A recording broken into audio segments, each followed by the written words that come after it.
এক মাস সিয়াম সাধনার পর আনন্দ আর ভালোবাসার বার্তা নিয়ে এসেছে পবিত্র ঈদ উল ফিতর। ঈদ আনন্দকে ভাগাভাগি করতে দিবসের বিশেষ আয়োজন চতুরঙ্গ পাওয়ার্ড বাই প্যারাগন। সাথে আছি সোনিয়া আফরিন ইশিতা। আমাদের এই বিশেষ আয়োজনে থাকছে প্রিয় তারকাদের সাথে আড্ডা, তাদের না বলা কথা আর মন মাতানো গান। দর্শক ঈদের রঙকে আরও রাঙিয়ে দিতে আজ স্টুডিওতে উপস্থিত আছেন জনপ্রিয় সঙ্গীত শিল্পী আশিকুর রহমান মেহরাব এবং সাজিয়া সুলতানা পুতুল। আপনাদের দুজনকেই স্বাগত জানাচ্ছি আমাদের আজকের চতুরঙ্গ অনুষ্ঠানে এবং শুরুতেই আপনাদেরকে দুজনকে ভীষণ ভালো লাগছে দেখতে এবং সেই সাথে ঈদের শুভেচ্ছা আপনাদের দুজনকেই। ঈদ মোবারক। কেমন কাটছে আপনাদের ঈদ? দারুণ কাটছে। গত কয়েক বছর ধরে আরেকটু রঙিন কাটে আমার, কারণ আমার কন্যাটি বড় হচ্ছে, তার ঈদে আনন্দটা দেখতে অন্যরকম ভালো লাগা কাজ করে এবং তাকে নিত্য নতুন ভাবে সাজাতে সেটাও খুব একটা অন্যরকম আনন্দ হয়। আমি জানি মেহরাবের ক্ষেত্রে তাই। হয়তো এক বছর আগে আপনিও বাবা হয়েছেন, সেই জায়গা থেকে ঈদটা কেমন কাটছে? মানে খুবই মজার একদম। আমি একটা কথাই বলি, দৌড়ের উপর, কারণ আমার ছেলে যে এরহানও সবসময় দৌড়ের উপর রাখে আমাদের দুজনকে। হ্যাঁ, ও নিজেও দৌড়াতে শুরু করেছে এখন। হ্যাঁ, সে আবার খুব কেয়ারফুল থাকে, হাত ছাড়বে না। হ্যাঁ, হাত ধরেই সে দৌড়াবে, আমাদেরকে নিয়েই সে টানাটানি করবে। সে একা কোথাও আবার খুব একটা এক্সপ্লোর করবে না। তো যাই হোক, খুব মজার একটা সময় কাটছে, ঈদও খুব মজার কাটছে। একটা বিষয় যে বাবা মা হওয়ার আগে আসলে ঈদটা একরকম থাকে এবং বাবা মা হওয়ার পরে কিন্তু ঈদটা অন্যরকম হয়ে যায়। আপনারা দুজনই যেহেতু বাবা মা, একটু পুতুল আপু আপনার কাছেই জানতে চাই যে বাবা মা হওয়ার পরের ঈদটা কেমন আর আগের ঈদটা কেমন ছিল? আগের ঈদটা তো পুরোটাই আমাকে ঘিরেই, আমি কি পরবো, আমি কিভাবে সাজবো, আমি ঈদে ব্যস্ততাও থাকতো, পেশাগত ব্যস্ততা তো একটা থাকেই আমাদের ঈদের ওই বেশ কিছুদিন ধরে, আগে এবং পরে। পরিবারের সবাইকে সঙ্গে নিয়ে ঈদ করা, যখন বিয়ে হলো, বিয়ের পরে দুটো পরিবারকে সঙ্গে সমন্বয় করে সময়টা কোন বেলায় কোথায় কাটাবো সেরকম একটা পরিকল্পনা করা। আর গীতলিনা আমার জীবনে আসবার পর থেকে ওকে ঘিরেই পুরোটা আবর্তিত হয়। সকালবেলা সময় ভাগ করা আছে, কোথায় যাব, সকালবেলা আমি আমাদের বাসায় চলে যাই, বিকেলটা আবার এদিকে কাটে শ্বশুরবাড়ির সবার সঙ্গে। এবং মানে আমার শ্বশুরবাড়ির আত্মীয় স্বজন অনেক, মানে সবাই আমাদের আশপাশেই থাকেন আর কি। তো সেটা খুব মজা হয়, সারাদিন ব্যাপী ঘোরাঘুরির মধ্যে চলে যায়। মেহরাব ভাই, আপনার ক্ষেত্রে আমি একই জিনিস জানতে চাইবো যে ঈদের যেই সময়টায় আপনার একজন নতুন সন্তান আছে এবং তাকে নিয়ে আসলে কেমন ঈদটা কাটছে? তাকে নিয়ে মানে খুবই মজার আর কি। ও তো একটুখানি এখন রাত জাগাটা ওর একটা অভ্যাস। হ্যাঁ, সেই কারণে আমাদের একটু সকাল সকাল উঠতে বেশ বেগ পেতে হয়। তো মানে সারাক্ষণ ওকে নিয়েই থাকি, ও কি বললো, ও কি করলো, হ্যাঁ এরকম। আর আত্মীয় স্বজন তো আসছে, গেস্টরা আসছে, আমরাও যাচ্ছি। আর ওকে নিয়ে যেটা হয়, একটুখানি প্রিপারেশন এখন বেশি। হ্যাঁ, মানে বের হবার আগে অনেক কিছু গুছিয়ে টুছিয়ে এবং ছোট বাচ্চাদের কিছু মনে হয় সিস্টেমই থাকে এরকম, যে ওরা বের হওয়ার আগে এমন কোনো ঘটনা ঘটাবে যেটার জন্য আমাদের একটুখানি দেরি হয়ে যায়। হ্যাঁ, যেখানে যাওয়ার মোটামুটি 1-1.5-2 ঘন্টা দেরি হয়ে যায় এরকম অবস্থা এক একটা দাওয়াতে যেতে গেলে। তো এই চলছে খুব মজার আনন্দে দৌড়ের উপর। আমরা একটু চলে যেতে চাই ছোট্টবেলায়। পুতুল আপু, আমি যতদূর জানি যে আপনি ছোটবেলায় গান গেয়ে 500 টাকা পেয়েছিলেন, প্রথম জীবনে পাওয়া পুরস্কার। হ্যাঁ, সেটা একটু শুনতে চাই যে ঘটনাটা কি হয়েছিল। ঘটনাটা হয়েছিল, আমি তখন একদম ছোট, আমার তো সেই স্মৃতি পুরোপুরি মনে নাই। তবে আমার পরিবারের কাছ থেকে যে গল্প আমি শুনি সেটা হচ্ছে, আমি আমার বড় বোনের যেহেতু গান গাইতো, ওর কাছ থেকেই প্রথম আমার গানের হাতে খড়ি। আর সে গানের ক্লাসে যা যা শিখে আসতো সেগুলো আমি গাইতাম। তো সে গানের ক্লাসে একবার খুব কঠিন একটা রবীন্দ্রসঙ্গীত শিখে এসেছিলো। আমার এখনও খুব অবাক লাগে যে সেই ভাষা, সেই বাণী আমি কি করে গেয়েছি, এখন তো গাইতে গেলে আমার ভয় লাগবে। তো ছোটরা নির্ভীক থাকে, কোনো হিসাব নিকাশ তাদের মাথায় থাকে না। তো আমি একটা রবীন্দ্রসঙ্গীত ওর সঙ্গে বায়না ধরে গিয়েছি একটা অনুষ্ঠানে, সে গাইবার কথা গান, সে পারফর্মার, কিন্তু আমি তার সঙ্গে জোর করে গিয়েছি আমি অনুষ্ঠান দেখতে যাব। দেখতে গিয়ে এরপর আমি জোর করে এরপর কান্নাকাটি শুরু করেছি, আমি গান গাইবো মঞ্চে।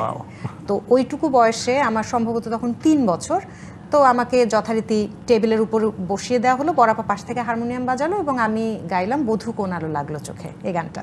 আমরা কি এই মুহূর্তে ছোট্ট করে সেই গানটা একটু শুনতে পারি? সেই গানটা না অনেক বছর আর গাইনি, মানে আজকে মনে হয় প্রথম গাইবো সেই অতটুকু বয়সের পরে, কারণ গানটা এখনো আমার কাছে শুনতে অনেক কঠিন লাগে, মানে শব্দগুলো।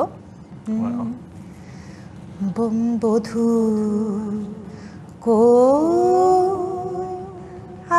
ভালো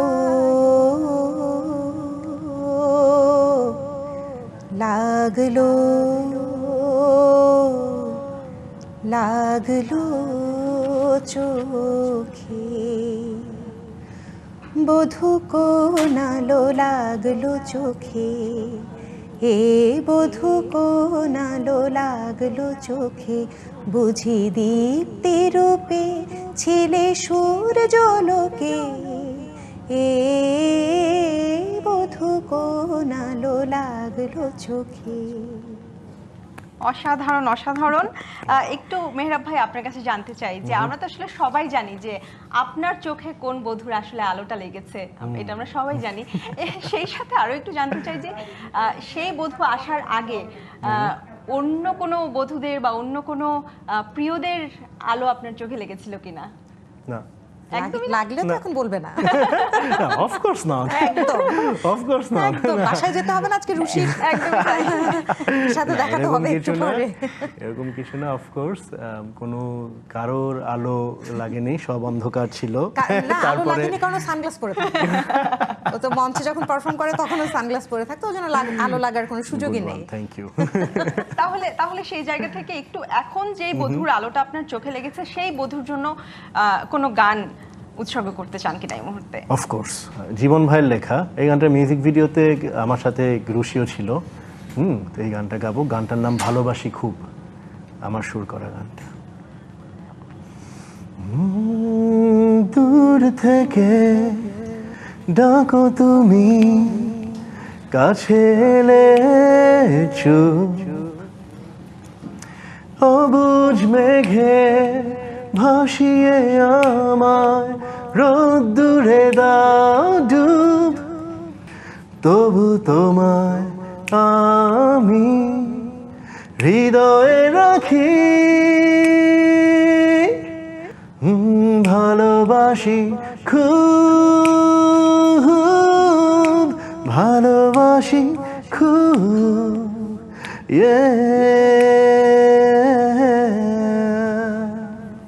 অসাধারণ অসাধারণ অসাধারণ। পুতুল আপু, একটু আপনার কাছে ফিরতে চাই যে একটু আগে বলছিলাম যে আপনার জীবনসঙ্গিনী যিনি, তিনিও তো গানের মানুষ। সেই ক্ষেত্রে আপনি যখন কোনো গান গান বা আপনার যখন নতুন কোনো গান আসে, সেই গানগুলো শুনে তিনি সমালোচনা করেন কিনা বা বলেন কিনা যে এই জায়গায় এমনটা হলে ভালো হতো? ভীষণভাবে, সেই ক্ষেত্রে কোনো ছাড় নেই। এবং সঙ্গী মিউজিশিয়ান হওয়ার এটা একটা ভালো দিকও, ভালো দিকের জন্য বলছি। কিছুদিন আগেই সে আমার গাওয়া একটা গানের খুব ভুল ধরলো, বললো এটা এমন হওয়া উচিত ছিল, এমন না। তো তার ওই কথাটা আমার আবার একটু গায়ে লেগে গেছে।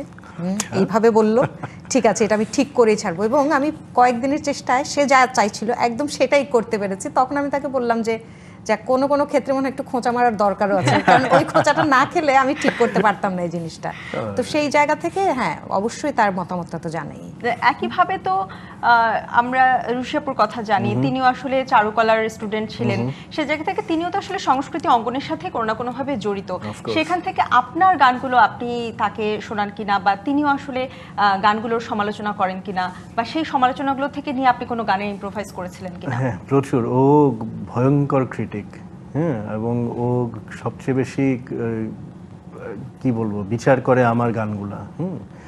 যে আগের গানগুলা থেকে শুরু করে এখনকার গানগুলো যেগুলো রিলিজ হয়ে গিয়েছে সেগুলোতে কি কি করলে আরো ভালো হতো, হ্যাঁ, সেখান থেকে শুরু করে এখনো কি কি করলে কোন গানটা ভালো হবে। ইভেন সুরও অনেক সময় এরকম আছে যে আমরা তো একটা প্যাটার্নে চলি, যারা যেমন আমি একটা প্যাটার্নে চলি, ওই প্যাটার্ন থেকেও একটা গান একভাবে বের হচ্ছে, ও চায় যে আরো ভ্যারিয়েশন আসুক, আরো ভালো হোক, তো ও ক্রিটিসাইজ করে। কিন্তু at the end of the day প্রচুর এনকারেজমেন্ট পাওয়া যায়, হ্যাঁ, প্রচুর এনকারেজমেন্ট পাওয়া যায়। অনেক সময় থাকে না, একটু একটা ক্রিয়েটার্স ব্লক হয়ে যায়, মাথায় একটা ব্লক হয়ে যায়, ক্রিয়েটিভ ব্লক চলে আসে, তখন খুব হেল্প করে যে আচ্ছা ঠিক আছে এটা করো, ওইটা করো, ওইটা করে থাকে, এখন এটার পিছিয়ে আর সময় দেওয়ার দরকার নাই, অন্য কিছু করো, দেখবা অটোমেটিক্যালি মিউজিক চলে আসবে, এভাবে। So it goes on. আর আরেকটা বিষয় যে আপনি তো মাঝে অভিনয়ও করেছিলেন, সেই জায়গা থেকে অভিনয়টা কন্টিনিউ করার কোনো ইচ্ছা আছে কিনা? অভিনয় করা অনেক কঠিন একটা কাজ, অনেক কঠিন। আমি এই পর্যন্ত বেশ কয়েকটা নাটকে 2-3-4টা হবে এরকম কিছু একটা, হ্যাঁ, তার মধ্যে একটা রিলিজ হয়নি। তো নাটকে অভিনয় করেছিলাম। অভিনয় যখন করতে যাই তো একটা খুব মানে কনসিয়াসনেস কাজ করে একটা, হ্যাঁ, যে কি এটা করতে হবে, ক্যারেক্টারে ঢুকতে হবে, আমার ক্যারেক্টারে তো থাকা যাবে না, আরেকটা ক্যারেক্টারে ঢুকতে হবে। এটা করতে গিয়ে দেখি যে আমার ওটা মাথায় অনেক প্রেশার পড়ে, প্রচুর প্রেশার পড়ে। এরকমও আছে যে আমি শর্ট দিতে গিয়ে প্রচণ্ড ফ্রিক আউট করে এভাবে একদম বসে পড়ছি যে আর হবে না, দূর আর হবে না, হ্যাঁ থাক, দরকার নাই। পরে আমাকে আবার ঠান্ডা ঠান্ডা করে যে আবার সিনিয়র্সরা যারা ছিলেন, যেমন সামিনা আপুর সাথে একটা নাটক করেছিলাম, উনি অনেক অনেক সাপোর্টিভ, হ্যাঁ। তারপরে এই যে তৌকির ভাইয়ের সাথে একটা নাটক ছিল, উনি he help me a lot to overcome that shot, হ্যাঁ। তো এইসব নিয়ে তো আমি খুব একটা আমার কোনো প্ল্যানে নেই এখনও, কিন্তু হ্যাঁ যদি ভালো কোনো অফার আসে I might do it, but I have a lot of conditions. অভিনয়ের ক্ষেত্রে আসলে আপনি নিজেকে কত দিবেন আর গায়ক হিসেবে নিজেকে কত দিবেন? অভিনয়ে আমি নিজেই আমার নাটকগুলো দেখে হাসি মাঝে মধ্যে, হ্যাঁ, আল্লাহ কি করেছে, এটা এভাবে কেন করলাম, হ্যাঁ ওভাবে কেন করলাম। রুশি মাঝে মধ্যে আমাকে পছানোর জন্য বলে যে এই তোমার নাটকের লিঙ্ক কিন্তু আমি ফেসবুকে দিয়ে দিব, হ্যাঁ ভাইরাল করে দিব, কিন্তু আমি বলি না প্লিজ, দরকার নাই, থাক। এই অভিনয়ে তো বুঝতেই পারছেন কি অবস্থা আমার, হ্যাঁ। তো তারপরেও মানুষ অ্যাপ্রিসিয়েট করেছে, তো আমি আমাকে নিজেকে অভিনয়ে 0 দিব। আর গায়ক অভিনয় মানে গায়ক মেহরাবের ক্ষেত্রে আপনি নিজেকে কত দিবেন? গায়ক হিসাবে এটা আমি কখনোই আমাকে ইয়ে করতে পারবো না, বলতে মার্কিং করতে পারবো না আমি, এটা আপনারা সবাই যা দিবেন তাই। আমাদের সময় হয়েছে একটি বিরতি নেবার। বিরতির পরে ফিরে এসে আমি যতদূর জানি যে পুতুলাপুরও কিন্তু অনেকগুলো গুণ আছে। উনি একই সাথে গান, যেরকম গান উনি একই সাথে উপস্থাপনাও করেন, সেই সাথে একসময় হয়তো তিনি নাচতেনও, সেটা নিয়েও একটু জানতে চাইবো। তবে বিরতি নিয়ে আমাদের ফিরে আসতে হবে। দর্শক, ঈদের বিশেষ আয়োজন চতুরঙ্গ পাওয়ার্ড বাই প্যারাগনে নিচ্ছে একটি বিরতি, সাথেই থাকুন। দর্শক, আবারও স্বাগত জানাচ্ছে ঈদের বিশেষ আয়োজন চতুরঙ্গ পাওয়ার্ড বাই প্যারাগনে। আমাদের সাথে দুজন অতিথি স্টুডিওতে উপস্থিত আছেন এবং বিরতির আগে আসলে পুতুলাপু বলছিলাম যে আপনারও অনেকগুলো গুণ আছে। মেহরাব ভাইয়া যেরকম গানও গেতে পারে এবং সেই সাথে অভিনয়ও করতে পারে, আপনিও গানের পাশাপাশি উপস্থাপনাও করেন এবং আপনি একজন নৃত্যশিল্পীও। সেই জায়গা থেকে আসলে কোন জায়গাটায় আপনি সবচেয়ে বেশি স্বাচ্ছন্দ্য বোধ করেন? নৃত্যশিল্পী বলাটা আবার অনেক বেশি বলা হয়, নাচতে পারেন আপনি। হ্যাঁ, মানে শিল্পের সঙ্গে থাকতে হলে অনেক বছরের একটা দীর্ঘ একটা সাধনার দরকার। সে জায়গাটি থেকে যেহেতু অনেক দূর আমি মানে অনেকটা পথ পেরিয়ে এখন আমি একদম শুধুই গানের সঙ্গে রয়েছি, সেজন্য বলবো হ্যাঁ, ছোটবেলায় আমি স্কুল জীবনে নাচ করতাম এবং নাচ কোরিওগ্রাফি করতাম, নাচের নেতৃত্ব দিতাম। যে প্রত্যেক বছর যেই আমাদের স্কুলে যে স্পোর্টস ডে হতো কিংবা জাতীয় দিবসগুলোতে দেশের গানের সঙ্গে পারফর্ম করা, সেভাবে নাচতে এখন যেটা হয়েছে যে খুব মানে নিজেদের মানুষজনের বিয়ে যখন হয় তখন গায়ে হলুদে তো নাচগুলো তৈরি করি, নাচ করাই সবাইকে, নিজেও একটু পারফর্ম করি সেভাবে। আর গান নিয়ে তো একদম ছোটবেলা থেকে আমার পথ চলা, লেখালেখির সঙ্গে থেকে সাহিত্য নিয়েও আমার ছোট থেকে পথ চলা, এই দুটোকেই আমি সবচেয়ে বেশি গুরুত্ব দিয়ে করেছি আর কি জীবন। আমরা এই পার্টি একটু মজার একটা খেলা রাখতে চাই, যেটার নাম হলো যে ইজি কাজে বিজি। আপনাদের সামনেই একটা তার দেয়া আছে, সেই তারটায় যে ছোট ছোট বলগুলো আছে, এই বলগুলো আপনাদেরকে ঢোকাতে হবে এবং 1 মিনিটের মধ্যে আমি কিছু প্রশ্ন করব, সেই প্রশ্নের উত্তরগুলো আপনাদেরকে দিতে হবে। প্রশ্ন খুবই সহজ প্রশ্ন, যে প্রশ্নগুলো আসলে ছোটবেলা থেকে আমরা শিখে এসেছি, এমন কিছু প্রশ্ন করব। শুরুতে আসলে কে শুরু করতে চান সেটা বলুন। না তুমি করো, শুরু করো আগে। হ্যাঁ, লেডিস ফার্স্ট। পুতুলাপুকে দিয়ে আমরা শুরু করি। আপনার হাতে তারটা নিয়ে নেবেন, বাম হাতে তারটা, এবং ডান হাত দিয়ে যদি বলগুলো ঢোকান তাহলে হয়তো ইজি হবে। আচ্ছা ঠিক আছে, আমরা কি শুরু করতে পারি তাহলে? ওকে। সূর্য কোন দিকে ওঠে? সূর্য পূর্ব দিকে ওঠে। কয়লা ধুলে কি যায় না? ময়লা। পানির রাসায়নিক সংকেত কি? H2O। মানুষ কোন গ্যাস শ্বাস হিসেবে গ্রহণ করে? অক্সিজেন। মানবদেহের সবচেয়ে বড় অঙ্গ কি? সবচেয়ে বড় অঙ্গ, পাস। কোন গ্রহকে লাল গ্রহ বলা হয়? পাস। বাংলাদেশের মুদ্রার নাম কি? টাকা। বাংলাদেশের রাজধানী কোথায়? ঢাকা। বাংলাদেশের প্রধান ভাষা কি? বাংলা। এক হালি সমান কয়টি? 4টি।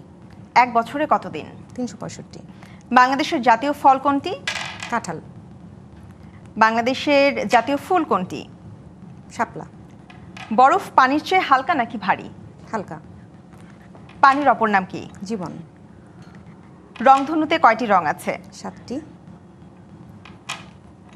ওকে, আমাদের 1 মিনিট শেষ হয়ে গিয়েছে এবং 1 মিনিটে দেখতে পাচ্ছি আপনি বেশ কয়েকটি মোটামুটি গুনবো? অর্ধেক তার ভরাতে Wow. পেরেছেন। গুনবো? হ্যাঁ, হাতের একটা ব্রেসলেট মনে হচ্ছে হয়ে যাবে। 1 2 3 4 5 6 7 8 9 9 10 11 12 13 15। 15টা Wow. পেরেছে। Bracelet মেহরাব তো ভাই, একটু এবার বড় আপনার পালা, দেখি যে 15টার চেয়ে আপনি বেশি করতে পারেন কিনা। ওকে, আমরা শুরু করি। হ্যাঁ, আপনার জন্য প্রথম প্রশ্ন হচ্ছে, এবারে টি20 বিশ্বকাপে বাংলাদেশ কয়টি ম্যাচ জিতেছে? পাস। কোন গ্যাস আমাদের জীবন বাঁচাতে সাহায্য করে? Oxygen probably. স্মৃতিসৌধ কোথায় অবস্থিত? সাভার। ভাওয়াইয়া গান বাংলাদেশের কোন অঞ্চলের জনপ্রিয় লোকগান? পাস। কাজী নজরুল ইসলামকে আমরা কিসের কবি বলি? বিদ্রোহ কবি।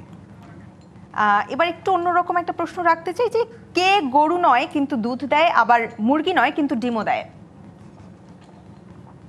No idea. দোকানদার। আমি বলে দিলাম, আমার খুব ইচ্ছে করছিল এই উত্তরটা দিতে। Thank you. বরফ গলে কি হয়? পানি। কার অনেকগুলো পাতা আছে কিন্তু সেটি কোনো গাছ নয়? পাতা। অনেকগুলো পাতা আছে কিন্তু সেটি কোনো গাছ নয়। কি জানি। ওকে, পাস হিসেবে ধরে নিলাম। Pass. কোন জিনিস ভাঙলে শব্দ হয় না? মন। একদমই তাই। আকাশের রং কি? আকাশের রং এক এক সময় এক এক রকম দেখায়, তো নীল খুব হ্যাঁ। বেসিক। আমাদের লাস্ট প্রশ্ন ছিল এটাই, এবং সেই সাথে উনি উত্তরও দিতে পেরেছেন যে আকাশের আসলে অনেকগুলো রঙই থাকে, এক এক সময় আসলে আমরা এক একটা রং দেখতে থাকে। পাই। হ্যাঁ। ওকে, টাইম আপ। আপনি কিন্তু অলরেডি আমাদের টাইম শেষ হওয়ার পরে কিন্তু দুটো ভরেছেন, আমি দুটো? ও, দেখেছি। আচ্ছা, ঠিক আমি আছে। আর চোখে দেখেছি সেটা। আচ্ছা, আমি দুটো মাইনাস করে দিচ্ছি তাহলে, দেখি কয়টা হলো তাহলে। মনে হচ্ছে একই রকম, আমরা- একই সংখ্যাই মনে 1 হয় 2 হবে 3 আমাদের। 4 5 6 7 8 9 10 11 12 13 14, মানে তো 12টা হলো আমার তাহলে। হ্যাঁ, সেক্ষেত্রে 12টা হয়। আমরা এই 12টা। সেগমেন্টে আসলে ধরেই নিতে পারি যে পুতুল আপু জয়যুক্ত হয়েছে। Yes. সালামিটা পাচ্ছি তাহলে। হ্যাঁ, একদম। সালামিটা পাচ্ছেন, এবং সেই সাথে আসলে আমরা যেহেতু ঈদ, আমরা কাউকেই মনে কষ্ট দিতে চাই না, আমরা পুরস্কার দুজনকেই দিব আসলে। সান্ত্বনা পুরস্কার। আমাকে কষ্ট করলে এত। আচ্ছা, আলোচনা তো অনেক হলো, অনেকক্ষণ হয়ে গেল, মনে হচ্ছে গান শুনি না। চেনা চেনা লাগে তবু অচেনা, ভালোবাসো যদি কাছে এসো না। চেনা চেনা লাগে তবু অচেনা, ভালোবাসো যদি কাছে এসো না।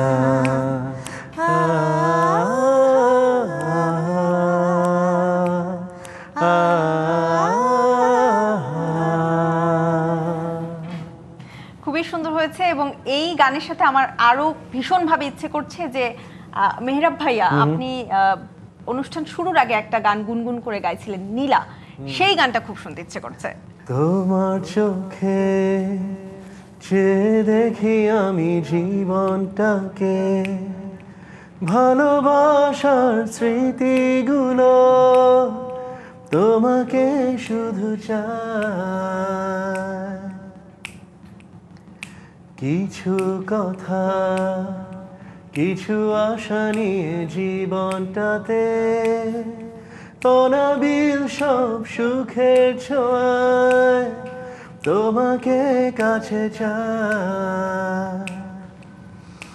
ওই শুধু নীলিমায় মন হারিয়ে যেতে চায়, যেথায় সময় থেমে রয় তোমারই আশায়। নীলা, তুমি কি চাও না হারাতে ওই নীলিমায়, যেখানে দুটি মন এক হয়ে ছবির মতো জেগে রয়।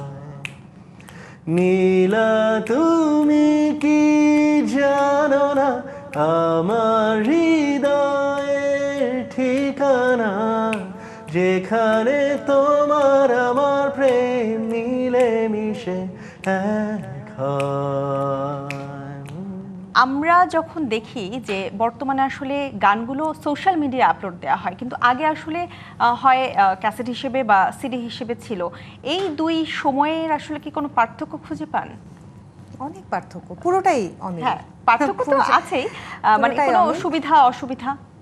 সুবিধা অসুবিধা দুটোই আছে। আগে যখন ক্যাসেটের যুগ ছিল, আমরা ক্যাসেটের যুগটা পাইনি, আমরা পেয়েছি সিডির একেবারে শেষ ধাপটা। ক্যাসেটের একদম শুরুর থেকে একদম শেষের থেকে সিডিতে, এবং সিডির মানে আমাদের আসা এমন ওই একটা অদ্ভুত ইয়েটা সময় ছিল। আমরা যে আমরা অনেক কিছু দেখেছি। হ্যাঁ। আমরা ক্যাসেট, সিডি, তারপরে একদম যখন ডিজিটাল প্ল্যাটফর্মে গানগুলো আমাদের আসে, সেটার সঙ্গে অভ্যস্ত হওয়া, সেটারও অনেকগুলো ভাগ হয়ে গেছে। প্রথমে ইউটিউব ছিল, তারপরে এখন আরো অনেক কিছু আছে। তো যাই হোক, ইউটিউবের সুবিধা হচ্ছে সেই সত্যটা আমার হাতে থাকছে। আমার চ্যানেল থেকে আমি গান প্রকাশ করলে সত্যটা আমি আমার কাছে রাখতে পারছি। কত সংখ্যক মানুষ গানটা শুনছেন সেটা দেখার একটা ব্যাপার আছে, বুঝতে পারছি। সেখানে মন্তব্যগুলো পড়ে বুঝতে পারছি দর্শকের প্রতিক্রিয়া। ক্যাসেট বা সিডির যুগে সেটা সম্ভব ছিল না। তবে সেক্ষেত্রেও অবশ্যই ভালো ব্যাপার ছিল, সেগুলো আমরা সংরক্ষণে রাখতে পারতাম নিজেদের সংগ্রহে। এখন তো গানগুলো বাতাসে ভেসে বেড়ায়, ওটা ধরার কোনো উপায় নেই।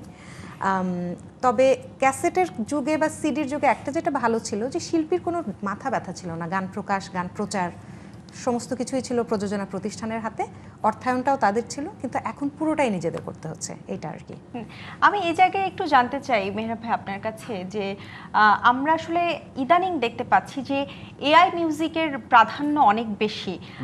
এই এআই মিউজিকটা আসলে সঙ্গীত অঙ্গনে খারাপ প্রভাব ফেলছে, নাকি এটি আসলে ব্লেসিং? কি মনে করছেন আপনি? আমার মনে হয় এটাকে যদি ঠিক মতন ইউজ করা হয়, তাহলে অনেক নতুন টাইপের মিউজিক ওই নতুন টাইপের মিউজিক সাথে পরিচিত হওয়া যাবে। কিভাবে? যে আমার মাথায় কোনো একটা চিন্তা আসছে, সেটা আমি লিখে দিলাম, সেটাকে সফটওয়্যার বা যে অ্যাপটা সেটা মিউজিকে রূপান্তরিত করলো। করাতে যেটা হয় যে আমার এক্সপেকটেশনের বাইরেও অনেক কিছু আমি পেয়ে যাচ্ছি। হ্যাঁ, প্লাস এটার উপর যে আবার ডিপেন্ড করে পুরোপুরি এখান থেকেই সব কিছু এক্সট্র্যাক্ট করে নিলাম, এটা করলে আবার হয় কি, নিজের কোনো ক্রিয়েটিভিটি তো থাকলো না। হ্যাঁ, শুধু প্রম্পট দিয়ে দিলাম, একটা ও যেটা বানিয়ে দিল ওটা নিয়েই আমি ইউজ করছি, এখানে নিজের কোনো ক্রিয়েটিভিটি থাকলো না। আর মনে হয় যে নিজের ক্রিয়েটিভিটির সাথে ওটা ব্লেন্ড করে অনেক কিছু করা যায়। এটাকে আমি পুরোপুরি নেগেটিভ সাইডে দিব না, কিন্তু হ্যাঁ, কিছু ইউজেজ আছে এখন। মনে হচ্ছে যে যেটাকে সেশন মিউজিশিয়ানদের উপর একটা এফেক্ট ফেলবে। এর আগেও যখন ডিজিটাল মিউজিক আসছিল, ডিজিটাল মিউজিক যখন বাংলাদেশে এসেছে বা ওভারঅল ওয়ার্ল্ড ওয়াইডের কথা আলাদা, বাংলাদেশে যখন এসেছে তখনও সেশন মিউজিশিয়ানদের উপরে একটা প্রভাব পড়েছিল, যে একটা বাঁশির, হ্যাঁ, অ্যাকোস্টিক মিউজিশিয়ান যারা, একটা গিটারিস্ট বা ফ্লুট প্লেয়ার বা ভায়োলিন প্লেয়ার, তারপরেও অনেকে, মোস্ট অফ আস, আমরা ম্যাক্সিমামই ইউজ করি, কিন্তু অনেকে আছে যে এগুলো সিনথেসাইজার বা সফটওয়্যার দিয়ে করে দেয় মিউজিকগুলো। হ্যাঁ, একটা বাঁশির পিস কিবোর্ড দিয়ে দিল। তো এই জিনিসগুলো হচ্ছিল। তো সব কিছুরই আসলে নেগেটিভ পজিটিভ আছে। আমার মনে হয় যে এই এআই মিউজিকের যে প্ল্যাটফর্মগুলো, এগুলোকে যদি ঠিক মতন ক্রিয়েটিভ কাজে ইউজ করা হয়, এটা আরও অনেক কি বলবো, এক্সপ্যান্ড করে দিবে আমাদের মিউজিক ইন্ডাস্ট্রি। আমাদের আলোচনা করতে করতে কিন্তু আরো একটা বিরতির সময় হয়েছে। বিরতির পরে ফিরে এসে আমরা আরো গান শুনবো এবং আরো আড্ডা দেব।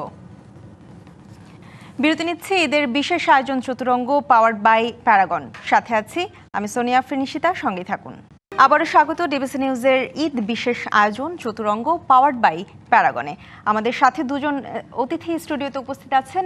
বিরতির আগে আসলে অনেক কিছু নিয়ে কথা হচ্ছিল, এবার একটু আসতে চাই ঈদ সালামি নিয়ে। ঈদ সালামি নিয়ে তো বলছিলাম যে আপনাদের কাছ থেকে আমি ঈদ সালামি আদায় করব। এই ঈদে এখন পর্যন্ত কত টাকা সালামি পেলেন, বা এখন তো আসলে বড় হয়েছেন, সেক্ষেত্রে সালামি পান নাকি সালামি আসলে বেশি দিতে হয়? শুরু করি আসলে পুতুল আপু আপনাকে দিয়েই। দুটোই আছে, এখনো দুটোই আছে, কারণ আমি আমার পরিবারের কনিষ্ঠ সন্তান, সেই হিসেবে যতই বড় হয়ে যায় না কেন বা যতই মেয়ের মা হয়ে যায় না কেন, এখনো সালামিটা পাওয়ার রীতিটা আছে। এবং আরেকটা মজার ব্যাপার হচ্ছে, আমার মানে বিয়ের পর থেকে শ্বশুরবাড়ির অনেকে শুধু ঈদের দিন নয়, মানে পুরো রোজার মধ্যে সালামি পেতে থাকি, কারণ উপহার হিসেবে অনেক উপহার পাই, সালামিও আসে। তবে এখন তো ওই যে পরিসর বড় হয়েছে, আমাদেরও তো দিতে হয়। আমি এবং রেজা, আমরা দুজন মিলে আবার আমাদের পরিবারের ছোট সদস্য যারা আছে তাদেরকে দিই। আমাদের কন্যা এখন সবচেয়ে ছোট সদস্য পুরো পরিবারের মধ্যে, সেও পায় অনেক। তো তার থেকে শুরু হয়ে আমরা একেবারে বয়োজ্যেষ্ঠ। আরেকটা জিনিস খুব মজার করি আমি, সেটা হচ্ছে আমার কাছে খুব ভালো লাগে ব্যাপারটা, বাবা মাকে আমি ঈদই দিই। আচ্ছা, সাধারণত বড়রা আমাদেরকে দেয়, হ্যাঁ। কিন্তু আমি এবং রেজা আমরা ঈদের দিন বড়দেরকেও দিই। তো সেটা একটা শুভেচ্ছা উপহার হিসেবে আমরা দিই, যে তাদের হাত থেকে সবাই নিচ্ছে, আমরা এবার তাদের হাতে কিছু দেব। এটা কিন্তু সচরাচর দেখা যায় না যে বাবা মাকেও আসলে ঈদই দেয়া।